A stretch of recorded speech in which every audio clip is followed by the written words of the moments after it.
Hey, it's Barnes, man. Barnaby Wellington here. Like I said, like I tell you all the time, I'm Barnes well, so be well. So, we had a conversation with a couple guys before we streamed every couple of months, right before the new year started, and kind of introduced this topic. It was literally us just testing, like getting in the sandbox and just getting our hands and feet dirty, trying to figure out how to use StreamYard. Shout out to StreamYard for this streaming service. But like I said, we was just getting our hands dirty and kind of introduced the topic of the generational diversity. But I want to get on here and pretty much start at the beginning of this generational diversity conversation. So, uh, first of all, again, I'm Barnaby, be well for short, Barnes for short. Someone want to call me Wellington. You can follow me at BarnabyWellington.com, Barnaby Wellington at Instagram, TikTok, and YouTube. Or you might find me at Barnes Well on YouTube as well. So just to get started. So generational diversity. And one of my companies I work for, not to say I was a token black guy, I wasn't. It was a lot of diversity amongst the company. Actually, almost half of the company were women, and half of leadership, e-board were women as well, and also just different races and ethnicities were in this organization. But at this organization, they would do something every month. You would call it like a summit or a town hall for our work stream within our project. Pretty big project, had over like 300, 400 members and growing. So every month we'll do summit, town hall type of thing. And there was a segment, 5-minute segment for diversity and safety. So in this case, they wanted each person that presented each month to come up with their own diversity slides, come up with their own safety slides. And also it had to be different from the time before. So you would think this company is really great with diversity, and they are. They gave you resources, gave you topics, gave you background, gave you something to work with, and then also being able to sharpen those tools without these one-off summits. There was tons of materials, learning materials for them. So I ended up, I went back and forth a few times because this was my time. I'd only been with the company maybe 5 months. I guess made an impression enough after presenting a couple at a couple meetings and talking across different clients or whatnot. I was interested enough to say, hey, for this summit, you're going to be the diversity person. You're going to have 5 minutes to speak on diversity. So luckily it was a month away, and I wouldn't say nervous. I just, it's easy to go with the black thing. Like literally, like I'm black. The position I was in, I would say I was pretty much one of the only. I still can't say that. Me and the other, it was another younger guy that was black, and we kind of had the same position.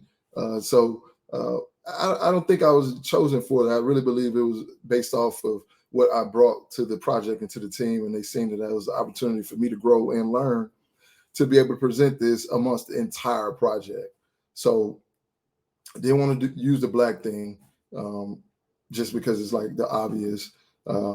I had done something with LGBTQ during that month of LGBTQ Pride Month, and I didn't want to repeat that. So I went to the tools that the company provided for us, and I seen something that struck my interest, and it was generational diversity. And obviously, those two words together, you automatically know what that means. But for the ones that don't, I'm going to give you my definition of what that means. Just like when you see those two words, what that could encompass or it all entails. So generational diversity is pretty much saying a mixture of different generations being in one place. And it's a diverse mixture of, the workforce goes. I mean, you got some people working to they're 80 now. And then also you got kids that are 10 years old that are CEOs or business owners that employ people. So those are about 7 generations of people that essentially have to work together.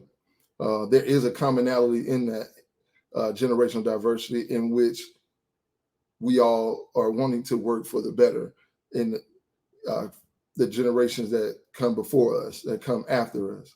So that's the commonality of it. When I see those two words, the generation diversity, we're working for the greater good of each generation. Now, obviously, the diversity portion of it is apparent, and some would say negative in some aspects. And for myself, I didn't want to highlight that. I didn't want to highlight the negativity of generational diversity. Me being a younger guy, me being in my early 30s, a millennial, 1990. So didn't want to come off as bitter, like I've already canceled out the black diversity card. And then I said, I'm going to use generational diversity, but I didn't want to just sit here and say, you all need to do this. You all need to do this. And this is the new way. You need to get on board or whatnot. So what I decided to do was go a little bit more personal. At the time, I was wanted to increase my, pretty much, I would say increase me and my dad's relationship. But it was more so just wanting to expand that relationship. I would say, expand that relationship to not friend, so to say, but more so as a non-biased mentor, someone to kind of like just someone you can talk to. They have experience because of life, but it's a trusted individual. So that's what I was attempting as I was, interacting with my dad at the time. We were staying there with my mom and my wife and my daughter, my youngest daughter. So we were in each other's face, constantly just by us living in the same space. I work from home. Like I said, I'm in technology, app developer, app analyst. So he's a physical therapist. He's been a physical therapist my entire life. We're 21 years apart. I'm 33. He's 54. So when he was 33, I was 11. So I remember when I was 11. So being 33 now, I'm able to remember, kind of parallel those adult moments that I'm having and that I'm embracing. And then also looking back for the kids that I have and thinking about what the difference is, how I was thinking then and what they're thinking now and what they looked up to versus what I looked up to. So that's going to go on a tangent, but anyway, so yeah, me and my dad, we would engage and interact, and I was coming off disrespectful. I'm just going to straight up say that. Like, I know me being in technology, everything I see is me being in the game and not just like in the stands watching as a spectator. Me knowing how the game is played, me knowing the rules, me having some technicality, some functionality of how technology works, whether it's hardware or software. I can see how I might come off at times as if I just want to spew out so much new tech news or up-to-date technology stuff or even just literacy in general. But for myself, I think I know for a fact that I'm not a withholder. Like, I'm not gonna say I'm not the smartest person, but the things that I've learned when it comes to technology, I don't believe like the smartest person needs to know these things. I mean, it has to have that ability to be smart to know these things.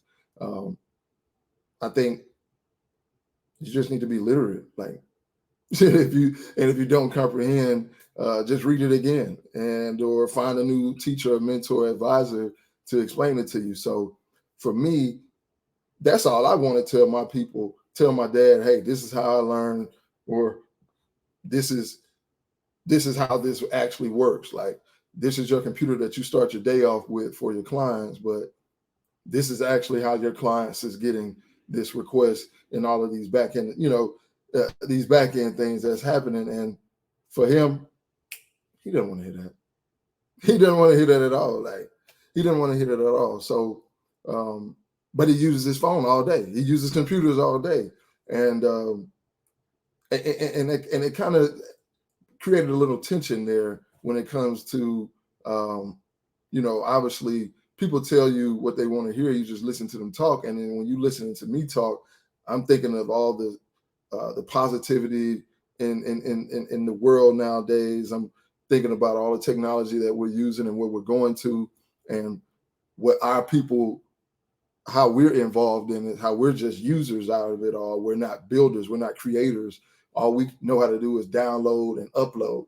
That's not knowing how to do anything, but we take instruction from our younger kids, nephews and nieces, and say, how do you do this? How you do this with the phone? And they'll show you how to do it, and you think that can't go further than that.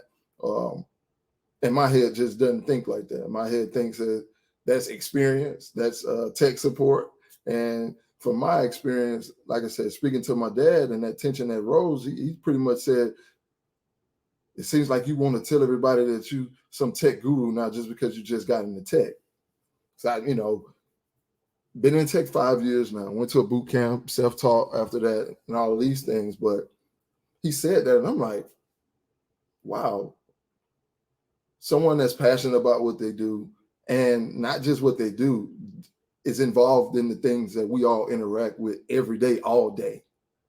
And it's your son, and you saying that he just wants to hear himself talk or feel like he's, so much better than whoever or whatnot. It really hurt it. It really hurt. And the only reason that I'm saying this now is because I understand it.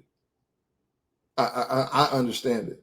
He doesn't. He doesn't understand what I'm talking about, and he doesn't care to know what I'm talking about. He doesn't want to feel like he needs to learn a new thing or a new thing that's not gonna, make any money for him or do any justice for his life that's already been established and taking care of me and my siblings and my mom. So that's that, that after I got out of that hurt feeling, and I start thinking more on, what my dad has done in his life and the approach that I might have came off with. It's just me straddling the fence to understand the energy that I might have created when speaking on things. So it got me thinking, and I said, man, I need to write about this.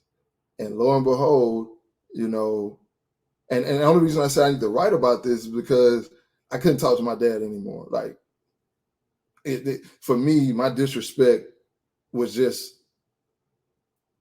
through the roof. Like, and I'm saying this out of, accountability. Now, as we dig deeper and we dive deeper, you'll understand the disrespect that I was doing to my dad and my mom too. They're one, so the disrespect for both of them. And I'm just being accountable and speaking that I was disrespectful because that's what they told me. Now, was I? I'm gonna ask y'all: have you ever been talking to your mama or daddy, your auntie, uncle, whoever raised you, somebody that's been there with you your entire life, and you said something, maybe critique your life about something in the past that you said, man, I wish I would have had this, but you're just frivolously throwing it out there, not wishing that upon that parent or guardian that they supposed to have taught you something that they didn't.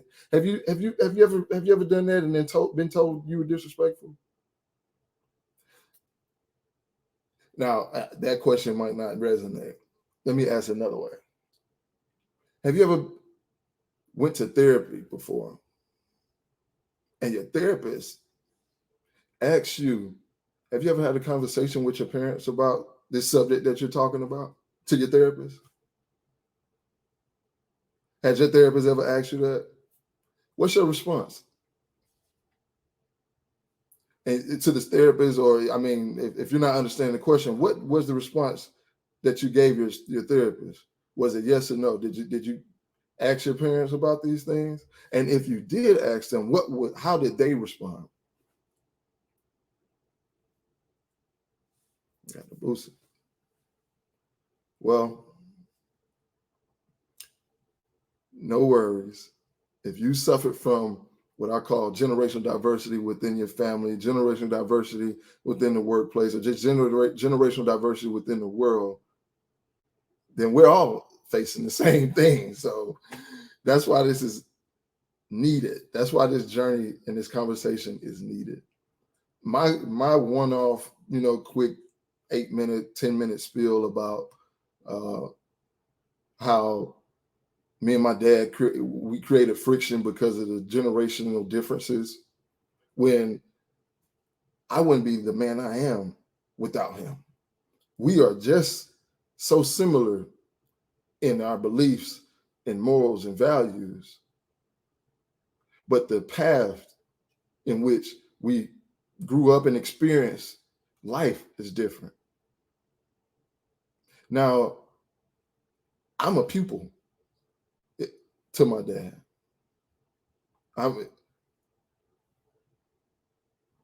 He's the sermon, the preacher, the pastor, and I'm just everything. So therefore, like I said, I'm accountable enough to say I was disrespectful. But for me to be the next generation, and you know what our parents always told us, some told. I mean, my parents told me, and then obviously I've heard other public speakers or just people in the public speak on every generation has to get better. My parents said, I just wanted to do better than what my parents did. I just wanted to provide more than what my parents provided for me and my siblings. And my parents did that. Like, anybody can tell you that, like, real talk, like, based on what my parents grew up with, and not to say that they wasn't, happy or nothing like that, but they provided more for their kids.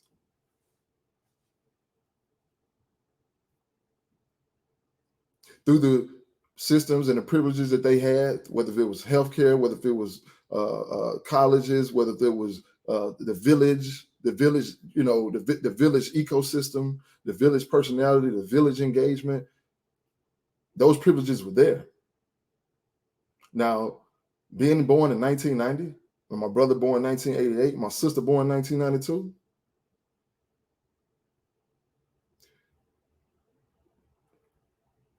that is what I would say where the great revolution started. Obviously, you got to plan something before you implement it. All right, you got to build it before you implement it and execute. So the building blocks of what we see today was in 1988, 1985, 1980, the millennials, right? Now, 1990, we were the 1990 babies. We were the ones that they were planning, and I say government and everyone that's in that has the control to push the buttons. Now government, you got the government still, but the people that make the decisions for our technology aren't in the government. They're just CEOs of companies. But back then, presidential races and all of the public figures and Brown versus Board of Education, everything led up to 1990s babies being 18 years old in 2008 for us to vote Black. I'm saying that only because when you go back and look and think about how you plan something and then implement it and then execute it, the proof is there. The proof is there. So that is the systematic generational diversity that we're still facing with.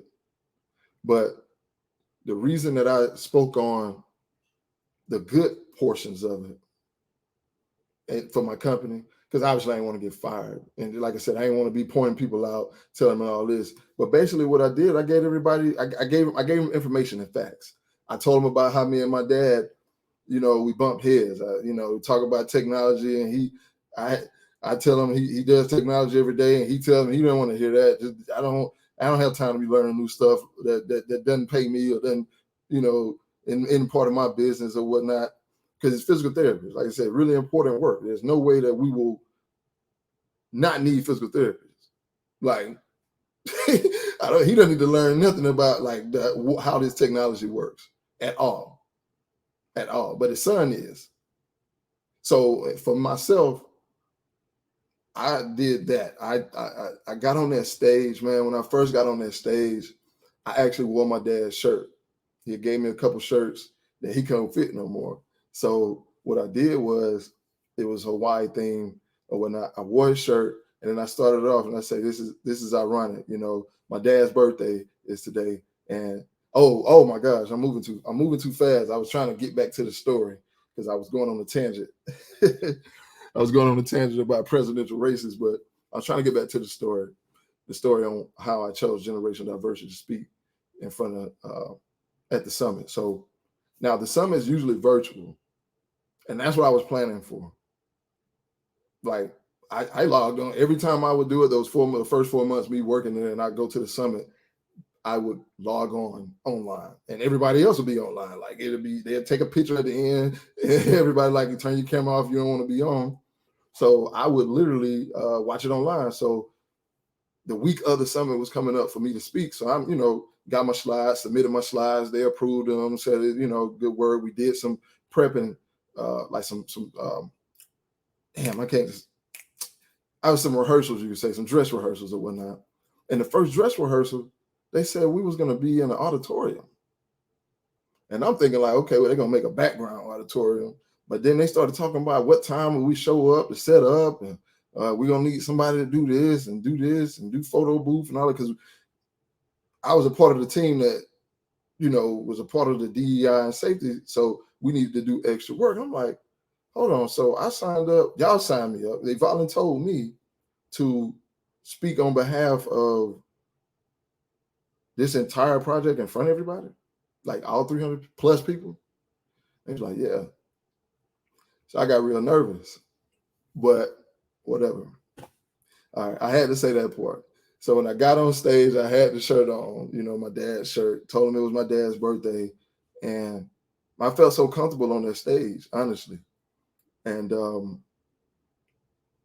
you would have thought that that's where I belong when it comes to the timing of how I delivered my message. I was right on time, 5 minutes, none less, nothing more.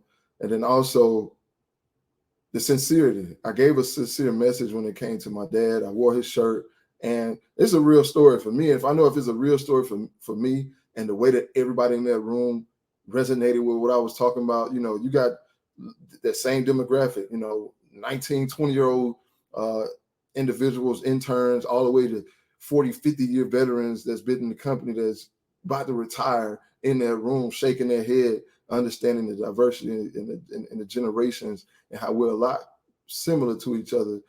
We're just different paths and different resources and have different privileges. Now, I gave some facts as well. I told them about, they call them the baby boomers. They're still in the workforce. I didn't mean to sound like that. I was started sounding because I just talked a lot. But they call them baby boomers or whatnot. They're still in the working generation. We don't want them to still be working, but they are working. Some are still working. Generation X, okay? That's our parents, most of our parents. Some of our parents are in the boomers age range. But the millennials and Generation Z, their parents are the Generation X. Now, that's majority of the workforce 2-3 years ago. Right now, you're starting to see some reports saying we 50-50 and millennials is going over the top. Gen Z is even contributing to that scale of not boomers, but Generation X going up. I made a joke about that too. Like me saying boomers, I let them know, hey, that's not a joke. If this is a joke, you need to be cognizant of know that some people might feel offended of that, just like some people might be offended by you saying, oh, those millennials. Like, we all know those type of stereotypes that we encounter when just being through different generations. So, and then we talked about millennials. Obviously, that's our generation to 96. I say 95, really 93, 94. But 96 is what the actual cutoff is. And you got Generation Z that's right after that to 2000 up to 2012. And then obviously the new generation, Generation Alpha. So Generation Alpha would be the millennials kids. You know what I mean? Some Generation X might have kids and they might identify as Generation Alpha, but more importantly, it'll be the millennial kids from the Generation Alpha. So giving them the facts, and I mean, I wasn't nervous. I took everything in as I was presenting it. I was looking at everybody in the room, like I said, all 300 people. I could feel that they could feel the message that I was talking about. Like I could feel it. You know, like I really touched the heart and provoked their thoughts enough to say, I understand what he's saying. I got a standing ovation. Real talk. I got a standing ovation. I ain't gonna lie, I did. And I didn't take that in like I did some big fake, because there was a person that was coming after me that had 5 minutes of safety. So I wanted them to get on, and then we actually had workshops that go throughout the day. But man, I just remember walking up that stage like, but you did a good job, man. You belong here. You belong here. So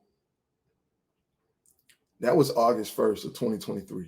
Like I said, I remember because of my dad's birthday. Now that I recall it, I had his shirt on, and those are the things that, and I'm saying it now. Those are the things how you're able to chronicle those memorable times based on the journey, is knowing that the significance of it. Like I'll never forget that day. That's what the beginning of this generational diversity conversation started. August 1st, 2023, my dad's birthday. My first time stepping on stage in front of an organization in an auditorium of 300 people. And I spoke to them about generational diversity. I talked to them about a personal experience that was going on in my household with me and my dad.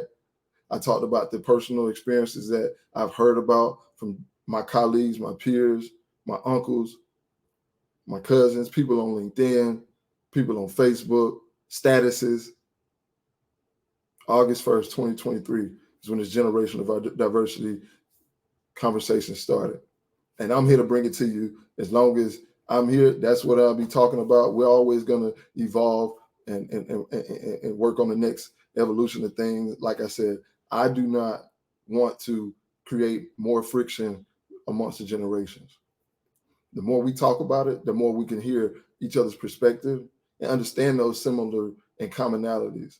Because as millennials, for me, I say I speak for me. I'm not gonna speak for the whole millennials, but speaking for me, I was raised right. Like if I did something wrong, I chose wrong. I can't shun my parents or telling them I wish I would have known about credit when I was younger. I say that out loud, I'm disrespectful. Them folks did everything in their world to do that they can for me and provided everything for me and my sister. There was no day that I went without, because of the hard work they did. How dare did I say I wish I knew about credit? Them folks ain't know about credit. For them, what am I expecting? Why would I expect something when everything that I was given, I should be grateful for? I understand it. I take that accountability.